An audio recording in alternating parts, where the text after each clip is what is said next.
Good evening 11th class. कैसे हो बच्चों आप लोग? आई होप कि आप बहुत अच्छे होंगे। आज जो हमारा टॉपिक है वो है आपका एक बीजपत्री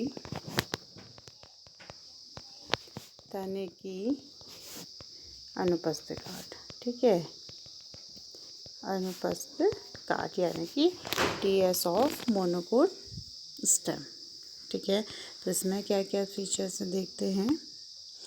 सबसे पहले आती है आपकी बाह्य त्वचा। ठीक है, बाह्य त्वचा सबसे बाहर की परत होती है जिसमें जो क्यूटिकल से ढकी होती है और इसमें रोम का अभाव होता है। ठीक है, जैसे आपने देखा था द्विबीजपत्री में क्या होते हैं, रोम पाए जाते हैं जैसे सूरजमुखी इत्यादि में, लेकिन एक बीजपत्री तने में क्या है, मूल जो रोम होते हैं वो नहीं पाए जाते हैं। ठीक है, और कोमल तनों की बाह्य त्वचा पर रंध्र मिल सकते हैं। ठीक है ना, जरूरी नहीं है मिले, लेकिन में भी मिल सकते हैं। ठीक, दूसरी जो इसकी परत आती है वो है अंधस त्वचा। अंधस त्वचा या इसको हाइपोडर्मिस कहते हैं। तो सबसे बाहर की क्या होगी आपकी बाह्य त्वचा। बाह्य त्वचा क्यूटिकल की बनी होती है। ये जो ब्लैकिश दिख रही है ये क्या है आपकी हाइपोडर्मिस। तो इसमें क्या होता है कि ये दृढ़ ऊतक कोशिकाओं से बनी 2-3 कोशिकाओं की परत होती है। ठीक है, दृढ़ ऊतक कोशिकाओं की बनी, और इसमें अंतरा कोशिकीय अवकाश नहीं पाया जाता है। और ये पौधे को क्या देती है, यांत्रिक सहायता देती है। फिर आता है आपका भरण ऊतक। ठीक है, भरण ऊतक में क्या है कि यह अंतस त्वचा से लेकर तने के केंद्र तक फैला रहता है। ठीक है, यानी कि यहाँ पर से लेकर पूरे तने की क्या हो रहा है, पूरे तने पर फैला हुआ है। इसकी कोशिकाएं मृदुतक की होती हैं और अंतर कोशिकीय स्थान युक्त होती है, और इनमें अंतर कोशिकीय स्थान भी पाया जाता है।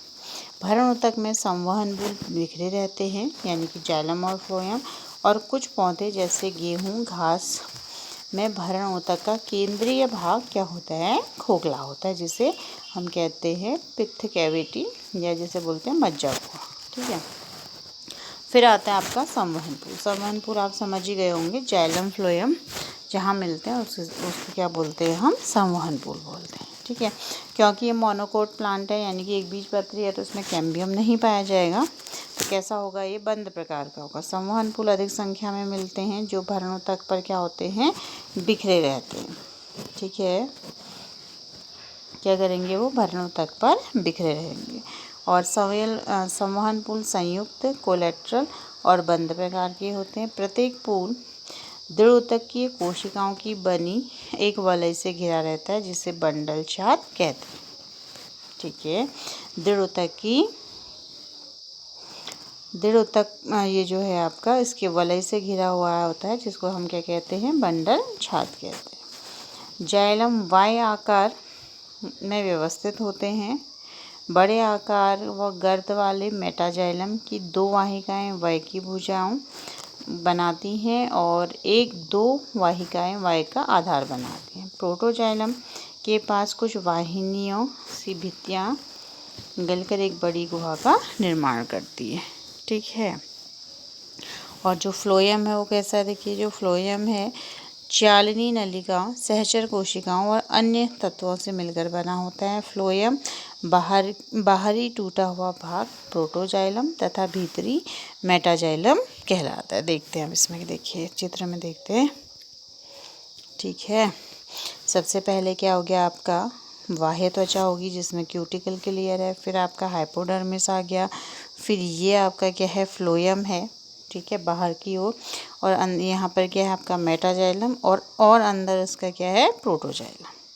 ठीक है, और फिर यहाँ पे क्या बनी हुई है, जो मुंह जैसा, खुला मुंह जैसा हर किसी चित्र में दिखाई दे रहा है, ये क्या है आपका बंडल छाद है। ठीक है, यानी पित्त गुहा है। ठीक है, क्या है ये, कैविटी है। ठीक, अच्छा, ये जो पूरा हिस्सा है ये क्या है आपका भरण ऊतक है, यानी कि ग्राउंड टिश्यू। उसके बाद ये जिसमें जाइलम और फ्लोएम पाए जा रहे हैं उसको हमने क्या बोल दिया, संवहन पुल बोल दिया। ठीक है, फिर से चित्र में देख लीजिए।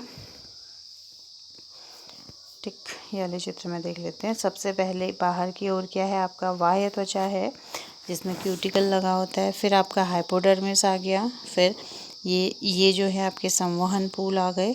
ठीक, और ये जो बीच में पूरा एरिया है ये क्या है, भरण ऊतक का है।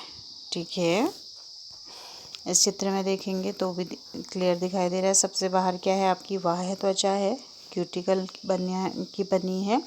फिर आपका हाइपोडर्मिस, फिर आपका क्या है, संवहन बंडल में बाहर की ओर फ्लोएम है, अंदर की ओर क्या है, मेटाजाइलम, फिर उसके अंदर प्रोटोजाइलम। और ये जो मुंह है ये क्या दिखा रहा है, आपकी पित्त कैविटी को दिखा रहा है। और ये पूरा हिस्सा क्या कहलाएगा, आपका बंडल श्यात कहलाएगा। और ये जहाँ बिखरे रहते हैं संवहन बंडल उसको बोलते हैं हम, ये जो पूरा एरिया है ये है आपका भरण ऊतक। ठीक है, तो ये क्या हो गया आपका एक बीजपत्री तने की अनुपस्थ गांठ होगी। ठीक है बच्चों, तो इसको आप क्या करेंगे, अपनी कॉपी में लिख लेंगे। यहाँ से आप लिखेंगे एक बीजपत्री